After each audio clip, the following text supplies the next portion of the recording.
வெனிசுவேலாவினுடைய அதிபர் மதுரோ தற்போது கடத்தி செல்லப்பட்டு கைது செய்யப்பட்டிருக்கிறார். கைது செய்யப்பட்டு இன்றைய தினம் அவர் அமெரிக்காவினுடைய நீதிமன்றத்தில், பெடரல் நீதிமன்றத்திலே ஆஜர்படுத்தப்பட இருக்கக்கூடிய சூழல்ல வெனிசுவேலாவில் அமெரிக்கா அட்டகாசம் பண்ணி கொண்டிருக்கும் போது இஸ்ரேல் மீண்டும் காசாவில் அட்டகாசங்களை பண்ண ஆரம்பித்திருக்கக்கூடிய நிலையில இதை முன்னுதாரணமாக கொண்டு ஈரான் கவனமாக இருக்க வேண்டும்.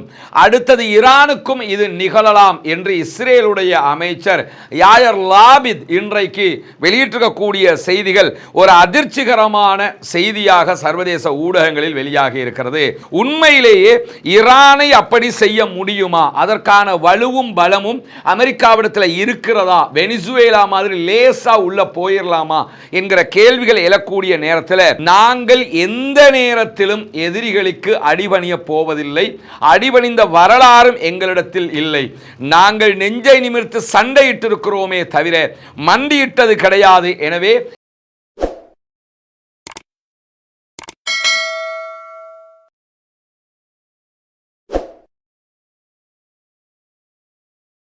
அன்பிற்கினிய சகோதர சகோதரிகளை நம் அனைவர் மீதும் ஏக இறைவனுடைய அமைதியும் கருணையும் உண்டாகட்டுமாக என்கிற பிரார்த்தனைகளோடு தொடர்ந்தும் சர்வதேச மட்டத்தில் ஒரு பரபரப்பான நிலை இருப்பதை நம்ம பார்க்க முடியும். அந்த பரபரப்பான நிலை என்பது அமெரிக்காவினுடைய அட்டகாசங்கள் அடங்க மறுக்கக்கூடிய நிலையில தான் எல்லா நாடுகளிலும் மூக்கை நுழைத்து டொனால்ட் ட்ரம்ப் பலவிதமான பிரச்சனைகளையும் உண்டாக்கி கொண்டே இருக்கிறார். அந்த அடிப்படையில் தான் கடந்த ஓரிரு நாட்களாக உச்சமாக இருக்கக்கூடிய பரபரப்பு தான் வெனிசுவேலாவுக்குள்ள புகுந்து வெனிசுவேலாவினுடைய அதிபரையே கடத்திக்கிட்டு போயிட்டாங்க. கடத்திக்கிட்டு போனதை கைது செய்து விட்டு சென்றதாக அவர்கள் சொல்லிக் கொண்டிருக்கிறார்கள். இன்றைய நாள் சற்று நேரத்துக்கு முன்பதாக அமெரிக்காவினுடைய நீதிமன்றத்தில் ஆஜர்படுத்துவதற்காக வெனிசுவேலாவினுடைய அதிபர் மதுரோ ஹெலிகாப்டர்ல பயணிப்பதற்காக அழைத்து செல்லப்படுகிற காட்சிகள் வெளியாகி இருக்கிறது. இப்படி வெனிசுவேலா மேல ஒரு பாரிய அடக்குமுறையை அமெரிக்கா செய்து கொண்டிருக்கக்கூடிய காட்சிகள் தொடர்ந்து வெளியாகக்கூடிய நேரத்தில் அது பற்றிய செய்திகளுக்கு முன்பதாக காசாவில் தொடர்ந்து இஸ்ரேலிய ஆக்கிரமிப்பு இராணுவம் பாலஸ்தீன அப்பாவிகளுக்கு எதிரான பலவிதமான தாக்குதல்களையும் நடத்தி வருகிறார்கள். குறிப்பாக காசாவில் யுத்த நிறுத்தம் ஏற்பட்டு இன்றோடு 87வது நாளாக இருக்கக்கூடிய நேரத்தில் இந்த 87 நாட்களுக்குள்ளாக 414 பாலஸ்தீனிய அப்பாவிகளை இஸ்ரேலிய ஆக்கிரமிப்பு இராணுவம் கொன்று குவித்திருக்கிறது. ஷஹீதாகி இருக்கிறார்கள். 1145 பேர் படுகாயம் அடைந்திருக்கிறார்கள் என்கிற செய்திகள் வெளியாகி இருக்கிற அதே நேரத்தில் கடந்த 24 மணி நேரமாக நார்த் காசா பகுதிகளில் எல்லோ பார்டரை தாண்டி இஸ்ரேல் பாலஸ்தீன பகுதிகளை மீண்டும் கைப்பற்ற ஆரம்பித்திருக்கிறது. அதாவது புதிய யுத்த நிறுத்த ஒப்பந்தத்தின்படி பாலஸ்தீன விடுதலை அமைப்பினரிடத்தில் காசாவினுடைய 49% நிலப்பரப்புகளும் 51% நிலப்பரப்புகள் இஸ்ரேலிய ஆக்கிரமிப்பு இராணுவத்திலும் இருக்கிறது. இந்த நிலையில் நார்த் காசாவில் பாலஸ்தீன விடுதலை அமைப்பினருடைய கையில் இருக்கக்கூடிய நிலப்பகுதிகளை இன்றைக்கு இஸ்ரேல் மீண்டும் கைப்பற்ற ஆரம்பித்திருக்கிறது என்கிற ஆபத்தான செய்திகள் வெளியாகி இருக்கிறது. ஒருபுறம் வெனிசுவேலாவில் அமெரிக்கா அட்டகாசம் பண்ணி கொண்டிருக்கும் போது இஸ்ரேல் மீண்டும் காசாவில் அட்டகாசங்களை பண்ண ஆரம்பித்திருக்கக்கூடிய நிலையில் இதனை நேரடியாக தாங்கள் கண்டிருக்கிறோம், ஆதாரத்தோடு செய்திகளை சொல்கிறோம் என்று அல் ஜசீரா நேரடி ஒளிபரப்பு செய்யக்கூடிய காட்சிகளும் இன்றைக்கு வெளியாகி கொண்டிருக்கிறது. வெஸ்ட் பேங்க்ல மாத்திரம் இஸ்ரேல் 12,000க்கு மேற்பட்ட பாலஸ்தீன அப்பாவிகளை வலுக்கட்டாயமாக இடப்பெயர்வு செய்திருக்கிறார்கள் என்கிற கவலைக்குரிய செய்திகளை UNRWAயும் இன்றைக்கு வெளியிட்டிருக்கக்கூடிய காட்சிகளை நம்ம காண முடியும். இப்படி பாலஸ்தீனத்துக்குள்ளே அடங்க மறுத்து மீண்டும் மீண்டும் அப்பாவிகள் மீது அநியாயங்களை திணித்து கொண்டே இருக்கிறது இஸ்ரேலிய ஆக்கிரமிப்பு அரசாங்கமும் இராணுவமும் என்கிற நிலையில தான் வெனிசுவேலாவினுடைய அதிபர் மதுரோ தற்போது கடத்தி செல்லப்பட்டு கைது செய்யப்பட்டிருக்கிறார். கைது செய்யப்பட்டு இன்றைய தினம் அவர் அமெரிக்காவினுடைய நீதிமன்றத்தில், பெடரல் நீதிமன்றத்திலே ஆஜர்படுத்தப்பட இருக்கக்கூடிய சூழல்ல இதை முன்னுதாரணமாக கொண்டு ஈரான் கவனமாக இருக்க வேண்டும். அடுத்தது ஈரானுக்கும் இது நிகழலாம் என்று இஸ்ரேலுடைய அமைச்சர் யாயர் லாபித் இன்றைக்கு வெளியிட்டிருக்கக்கூடிய செய்திகள் ஒரு அதிர்ச்சிகரமான செய்தியாக சர்வதேச ஊடகங்களில் வெளியாகி இருக்கிறது. ஏன்னா எப்படி நாங்கள் வெனிசுவேலாவினுடைய அதிபரை உள்ள புகுந்து அமெரிக்க இராணுவம் தூக்கிக்கிட்டு போனாங்களோ அதே மாதிரி மசூத் பெசக்ஷியனையும் தூக்குவாங்க என்பதுதான் அவர்கள் சொல்லியிருக்கக்கூடிய தகவலாக இருக்கிறது. இந்த இடத்துல உண்மையிலேயே ஈரானை அப்படி செய்ய முடியுமா? அதற்கான வலுவும் பலமும் அமெரிக்காவிடத்தில் இருக்கிறதா? வெனிசுவேலா மாதிரி லேசா உள்ள போயிடலாமா என்கிற கேள்விகள் எழக்கூடிய நேரத்தில் வெனிசுவேலாவினுடைய அதிபர் நிக்கோலஸ் மதுரோவை பொறுத்தவரையில் இஸ்ரேல் அரசியல்வாதிகள் அல்லது இஸ்ரேலுடைய அமைச்சர்கள் சொல்வதை போல வெனிசுவேலா ஒரு பெரிய அளவில் ஆயுத பலம் கொண்ட நாடு கிடையாது. காலாகாலம் அமெரிக்காவுக்கு எதிராக ஆரம்பத்தில் அவங்க பல போராட்டங்களை நடத்தி இருந்தாலும் பிற்பட்ட நாட்களில் வாய்வழி சண்டைகளாகத்தான் அவர்களுடைய சண்டைகள் எல்லாமே இருந்திருக்கிறது. ஒரு ஒதுக்கப்பட்ட பகுதியாக வெனிசுவேலா இதுவரைக்கும் இருந்து வந்த நிலையில தான் தற்போது அதனுடைய பெட்ரோல் வளத்தை அபகரிப்பதற்காக கொள்ளையடிப்பதற்காக அமெரிக்கா உள்ள புகுந்து அதனுடைய ஜனாதிபதியை தூக்கிட்டு போயிருக்காங்க. இந்த சூழல்ல ஈரான் வெனிசுவேலாவினுடைய ஒரு நெருங்கிய கூட்டாளியாக இருக்கிறது.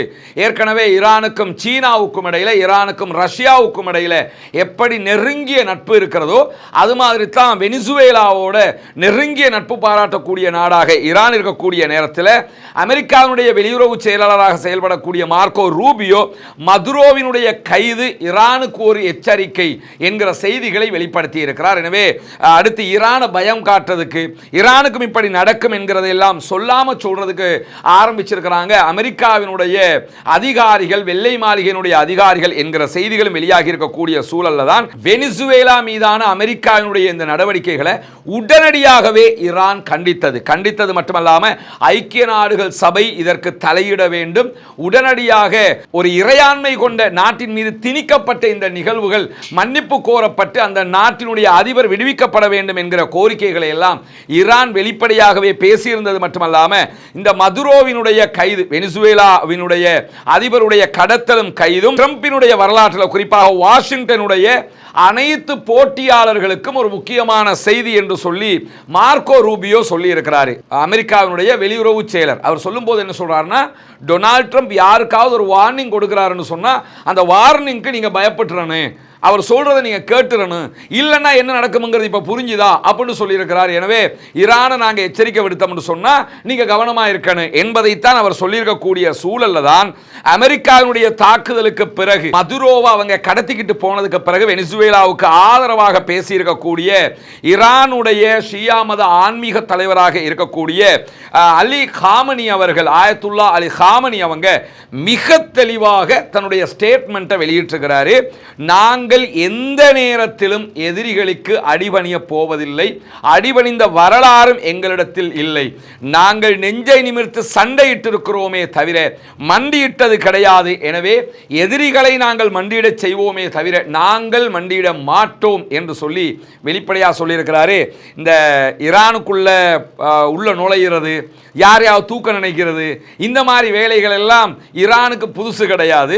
ஏற்கனவே ஈரான் இதில் அனுபவப்பட்டுட்டாங்க. ஈரானிய புரட்சி நடந்த நேரத்தில் ஷாகுக்கு எதிராக ஈரானிய புரட்சி நடைபெற்று அமெரிக்கா ஒட்டுமொத்தமாக ஈரானை விட்டு விரட்டி அடிக்கப்பட்ட நேரத்திலேயே அமெரிக்கா தன்னுடைய தூதுவராலயம் ஈரானில் இருந்தது.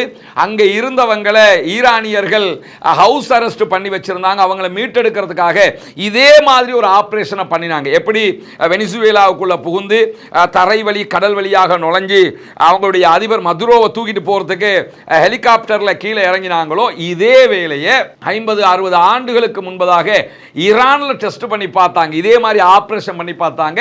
அவங்க செய்த ஆப்ரேஷன்கள்லேயே தோல்வி அடைந்த ஆபரேஷன் ஈரானுக்குள்ள நடந்ததுதான். எனவே அன்றைய நாட்களிலேயே ஈரானியர்கள் அந்த அமெரிக்காவினுடைய ஆபரேஷன்ல வெற்றி கண்டிருக்கிறார்கள். எனவே இப்ப எல்லாம் அது எங்களுக்கு பெரிய மேட்ரே கிடையாது, எங்க விவகாரத்தில் தலையிட்டீங்கன்னா நாங்க 2-1 பார்ப்போம் அப்படிங்கிறாங்கன்னா, அமெரிக்கா வெகு தொலைவில் இருந்தாலும் பூமியினுடைய பரப்பளவுல அமெரிக்காவும் ஈரானும் தொலைவில் இருக்கக்கூடிய நாடுகளாக இருந்தாலும் அமெரிக்காவுக்கு ஆதரவான பல ராணுவ தளங்கள் மத்திய கிழக்கிலும் அதை சுற்றியும் இருக்கிறது. எனவே அமெரிக்காவுக்கு அடிக்கணும் நினைச்சிட்டு அங்கதான் போய் அடிக்கணும்ங்கிறதுல இந்த ராணுவ தளங்களை அவங்க ஏற்கனவே எப்படி உதய் போர்ட்டுக்கு அடிச்சாங்களா இல்லையா, கத்தருக்கு தாக்குதல் நடத்தியது ஈரான், உதய் போர்ட்டில் அமெரிக்காவுடைய போர்ட்டுக்கு தான் அடிச்சாங்க. அந்த மாதிரி தாக்குதல்களை கூட அவர்கள் நடத்த முடியும். எனவே நாங்கள் யாருக்கும் அடிபணிய மாட்டோம் என்பதை திட்ட தெளிவாக தெளிவாக சொல்லியிருக்கிறார் ஆயத்துல்லா அலி காமனி. அது மட்டுமல்லாமல் புளோரிடாவில் நெத்தனியாகுவை சந்தித்த நேரத்தில் அமெரிக்க அதிபர் என்ன பண்ணாருன்னா, அவங்க அடங்குற மாதிரி தெரியல, ஈரான் திரும்ப திரும்ப யுரேனியத்தை செறிவூட்ட நினைக்கிறாங்க, அவங்க நியூக்ளியருக்கு ஆசைப்படுறாங்க, எனவே தேவைப்பட்ட அவங்களை நாங்கள் வீழ்த்துவோம், அதற்காக நாங்கள் இணைந்து செயல்படுவோம் என்றெல்லாம் நெத்தனியாகுடத்திலையும் அவர் சொல்லி இருந்தார். ஈரானுடைய ஆட்சியை மாற்றுவதுதான் இஸ்ரேலுடைய மிகப்பெரிய குறிக்கோளாகவே இருக்கிறது. அதாவது ஈரானில் மசூத் பெசக்ஷியனுக்கு பதிலாக இன்னொருத்தரை கொண்டு வரணும்னா சாதாரணமாக கொண்டு வர நினைக்கல அவங்க.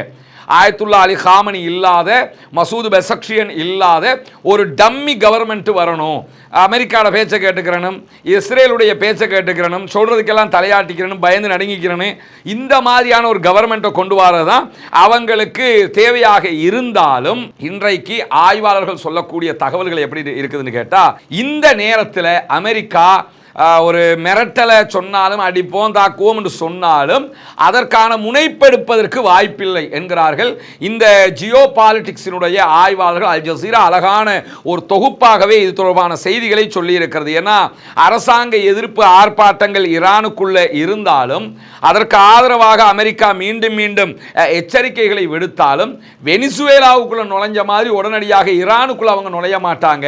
ஏன்னா பல அனுபவங்கள் அவர்களுக்கு ஈரானிடத்தில் இருக்கிறது மட்டுமல்லாம, இந்த வெனிசுவேலா பாணி ஈரான்ல எடுபடாமல் போவதற்கான வாய்ப்பு இருக்கிறது என்பதுதான் மிக முக்கியமானது. ஏன்னா அந்த 12 நாள் வார்லையே மசூத் பெசக்ஷியனை கொல்ல நினைச்சாங்க, அது அவங்களுக்கு அசாத்தியம் ஆயிடுச்சு. அதே மாதிரி ஆயத்துல்லா அலி காமனியை கொல்றதுக்கு முயற்சி பண்ணாங்க, அதுலேயும் அவங்க தோல்வி அடைஞ்சிட்டாங்க. இப்படி பல முறை ஆயத்துல்லா அலி காமனியை கொலை செய்வதாக அமெரிக்க அதிபர் டொனால்ட் ட்ரம்பை மிரட்டியிருந்த நிலையிலையும் அது அவர்களுக்கு சாத்தியப்படாமல் போய்விட்டது என்பது எல்லோருக்குமே தெரியும்.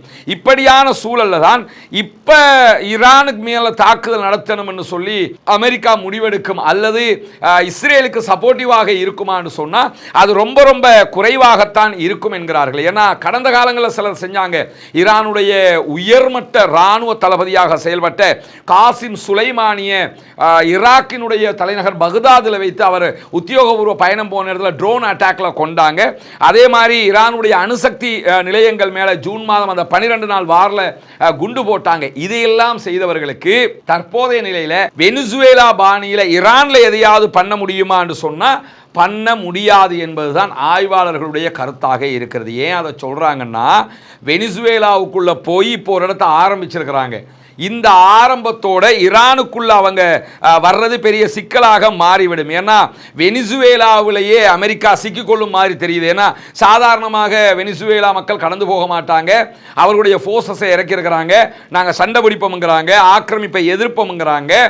இணைஞ்சு பேசி என்னென்று கலந்து பேசிட்டு போகிறது வேற, நீங்கள் ஆக்கிரமிக்க வந்தீங்கன்னா அவங்களை எதிர்த்து நாங்கள் போராடுவோம்னு நிற்கிறாங்க. எனவே அவங்க எதிர்த்து போராட ஆரம்பிச்சிட்டாங்கன்னு சொன்னால் அமெரிக்கா வெனிசுவேலாவில் ஒரு யுத்தத்தை சந்திக்க வேண்டிய நிர்பந்தம் ஏற்படும். அப்படி நடக்கிற நேரத்தில் உடனடியாக ஈரானோடு ஒரு நேரடி யுத்தத்திற்கு அமெரிக்கா வரவும் செய்யாது.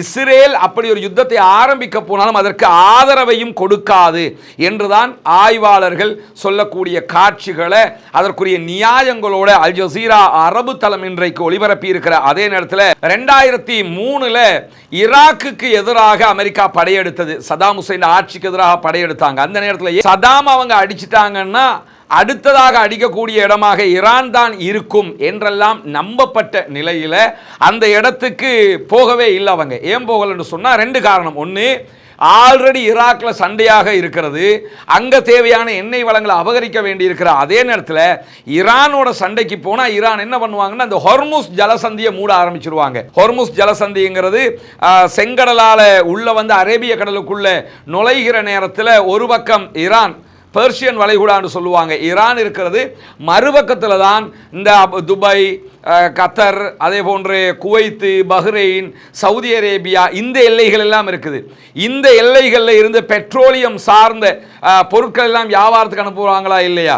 எண்ணெய் வளம் கொண்ட நாடுகள் அவங்களுடைய பிசினஸ்ல 20% மேலே இந்த பகுதிகளில் கடல் பரப்புல தான் பண்றாங்க. எனவே ஹொர்முஸ் ஜலசந்தியை மூடிட்டாங்கன்னு சொன்னா ஈரானால யாருக்கும் எதுவும் செய்ய முடியாமல் போய்விடும். அதனால தான் உடனடியாக ஈரானோடு ஒரு சண்டைக்கு தற்போதைய நிலையில் அமெரிக்கா போகாது என்கிற வாதங்கள் தொடர்ந்து முன்வைக்கப்படக்கூடிய காட்சிகளை நம்ம பார்க்க முடிகிற அதே நேரத்தில் உண்மையிலேயே வெனிசுவேலாவுக்குள்ள புகுந்தது எதுக்காகங்கிற கேள்வி இருக்கா? போதை கடத்தல்காரர்களை பிடிப்பதற்காகத்தான் போனோம். மதுரோ வெனிசுவேலாவினுடைய அதிபர் தொடர்ந்து தீவிரவாதிகளுக்கு பயங்கரவாதிகளுக்கு உறுதுணையாக இருக்கிறாரு, அதை தடுக்கிறதுக்கு தான் போனோம்னு சொன்னீங்க. அதெல்லாம் பச்சை பொய்.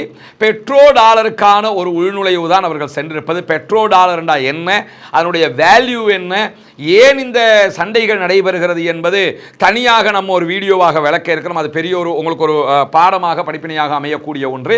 அதை தனியாக சொல்லுகிறோம். அதே நேரத்தில் வெனிசுவேலாவுக்குள்ளே நுழைஞ்சதுக்கான காரணம் என்னன்னு கேட்டால், உலகத்திலேயே மிக அதிகமான பெட்ரோலிய வளம் கொண்ட நாடாக தற்போது வெனிசுவேலா இருக்கிறது. ஈவன் சவுதியை மிஞ்சி நிற்கிறாங்க. இனிமே எடுக்கக்கூடிய பெட்ரோல்களில் உலகத்தில் 20% பெட்ரோலியம் எங்கே இருக்குதுன்னு கேட்டால் வெனிசுவேலாவுக்குள்ள தான் இருக்கிறது. சவுதியில் கூட அவ்வளவு பெட்ரோலியம் கிடையாது. வெனிசுவேலாவில் முழுமையாக இந்த பெட்ரோல் எல்லாம் எடுக்க ஆரம்பிச்சிட்டாங்கன்னா சவுதிக்கு இந்த பெட்ரோலுடைய விலை நிர்ணயிக்கிற அதிகாரம் கூட இல்லாமல் போயிடும். சவுதி ஆட்டம் கண்டு போயிடும். சவுதிக்கு அந்த தலைமை என்கிற அந்த ஒப்பேக்கினுடைய தலைமை, விலையை நிர்ணயிக்கிறது நாங்கள் தான் என்கிற அந்த இடங்கள் எல்லாம் இல்லாமல் போகிற அளவுக்கு வந்துடும். அமெரிக்கா மொத்தமாக வெனிசுவேலாவை கையில் எடுத்துட்டாங்கன்னா, இப்போ வெனிசுவேலா ஒவ்வொரு நாளும் என்ன பண்ணுறாங்கன்னா 1 மில்லியன், அதாவது ஒரு 10 லட்சம் பெரல்கள் அளவுக்கு ஒவ்வொரு நாளும் பெட்ரோல் உற்பத்தி பண்ணிக்கிட்டு இருக்கிறாங்க. இதே நேரத்தில் இந்த தாக்குதல்கள் ஆரம்பித்ததற்கு பிறகு ஒரு நாளைக்கு 5 லட்சமாக அது குறைந்திருக்கிறது. 10 லட்சம் 5 லட்சமாக குறைஞ்சிருக்கிறது. அமெரிக்கா மொத்தமாக வெனிசுவேலாவை கையில் எடுத்துட்டாங்கன்னா ஒரு நாளைக்கு அவங்க 20 லட்சத்துக்கு மேலே பெரல்கள் பெட்ரோல்களை உற்பத்தி செய்வதற்கான வாய்ப்பு இருக்கிறது. அப்படியெல்லாம் அவங்க பண்ண ஆரம்பிச்சிட்டாங்கன்னா சவுதியே பின்வாங்க வேண்டிய நிலைமை வந்துடும். ஈரானுக்கு பலத்த பொருளாதார அடியாக அது மாறி நிற்கும். ஏன்னா சந்தையில் ரொம்ப எளிய முறையில் ரொம்ப லாபத்துக்கு அந்த பெட்ரோல் கிடைக்க ஆரம்பிச்சிடும். ஈஸியாக அமெரிக்காவே எடுக்க ஆரம்பிச்சிட்டாங்கன்னா ஈஸியாக கிடைக்க ஆரம்பிச்சிடும். அப்படி கிடைக்க ஆரம்பிச்சிருச்சுன்னு சொன்னால் சீனா அதிகமாக ஈரானில் இருந்து தான் பெட்ரோலை வாங்குறாங்க.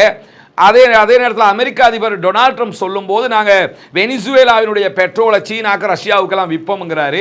அந்த விற்பனையை அவங்க ஆரம்பிச்சிட்டாங்கன்னு சொன்னால் குறைந்த விலையில் வெனிசுவேலாவில் இருந்து அமெரிக்கா வழியாக இந்த நாடுகள் எல்லாம் பெட்ரோல் எடுக்க ஆரம்பிச்சிடும். ஈவன் இந்தியா வரைக்கும் பெட்ரோல் எடுக்க ஆரம்பிப்பாங்க. அப்போ அரபு நாடுகளுக்கு அந்த டிமாண்டு குறைய ஆரம்பித்து விடும் என்பதுதான் இங்கே இருக்கக்கூடிய முக்கியமான அம்சமாக இருக்கிறது. கிட்டத்தட்ட 303 பில்லியன் பெரல்கள் அளவுக்கு எடுப்பதற்கான பெட்ரோல் வெனிசுவேலாவில் இருக்கிறது என்பதுதான் ஆச்சரியமான பேருண்மையாக இருக்கிறது.